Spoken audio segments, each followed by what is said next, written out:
جس نے اعمال صالحہ کو، اچھائیوں کو سر انجام دینے میں سستی کاہلی سے کام لیا، چاہے اس کا خاندان کتنا ہی عالی شان خاندان ہے،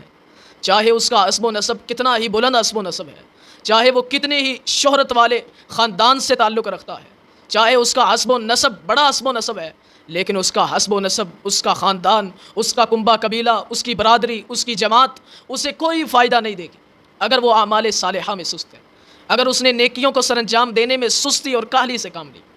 صحابہ کرام رضوان اللہ اجمعین، ان کی سوچوں کا محور، ان کی فکروں کا محور ہمیشہ اعمال صالحہ نیکیاں ہوتی تھیں، ان کی سوچوں کا محور ہمیشہ آخرت کی فکر ہوتی تھی۔ عبد الرحمن بن عوف رضی اللہ تعالیٰ عنہ، وہ ایک مرتبہ بیٹھے ہوئے تھے کہ ان کے سامنے دسترخوان لگایا گیا اور اس دسترخوان پر بڑی بڑی ملغن غذائیں، بڑی بڑی بہترین اور عمدہ غذائیں رکھی گئی، لیکن جب انہوں نے ان عمدہ غذاؤں کو دیکھا تو ان کی آنکھوں سے آنسو جاری ہو گئے، وہ رونے لگے اور فرمانے لگے کان مصعب بن عمیر خیر منی، اس اعتبار سے تو مصعب بن عمیر رضی اللہ تعالیٰ عنہ مجھ سے بہتر تھے، حالانکہ عبد الرحمن بن عوف رضی اللہ تعالیٰ عنہ عشرہ مبشرہ صحابہ میں سے، لیکن وہ فرما رہے ہیں کہ اس لحاظ سے تو مصعب بن عمیر وہ مجھ سے بہتر تھے، انہیں تو کفن دینے کے لیے ایک چادر کے علاوہ کوئی چادر ہی میسر نہ تھی۔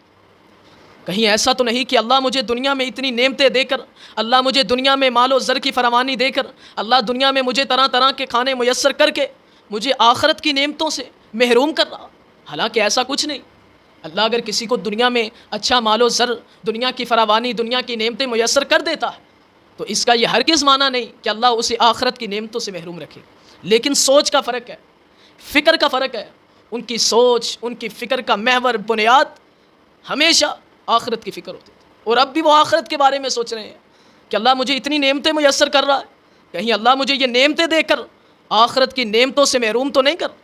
کہیں اللہ میرے اعمال کی جزا مجھے دنیا میں دے نہیں رہا،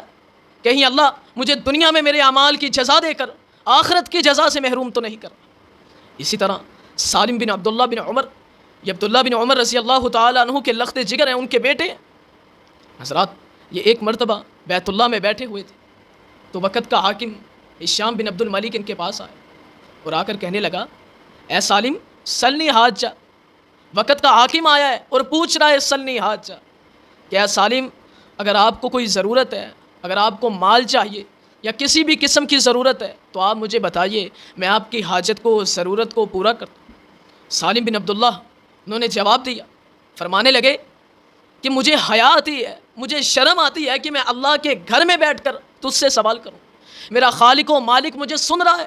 اور میں اس کے گھر میں بیٹھ کر اس کی مخلوق سے کسی چیز کا سوال کروں۔ جب انہوں نے یہ جواب دیا تو ہشام بن عبد الملک وقت کا حاکم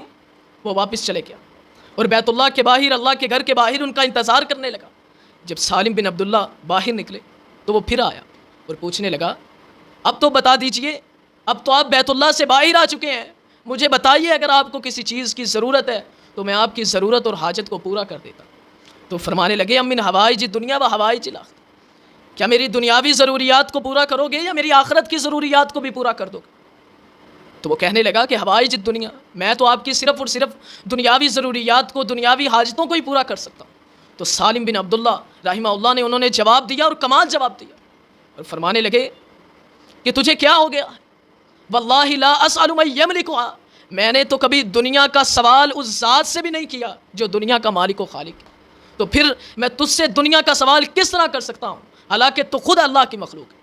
لہٰذا صحابہ کرام رضوان اللہ اجمعین اور سلف صالحین، ان کی سوچوں کا محور ہمیشہ آخرت کی تیاری ہوتا تھا۔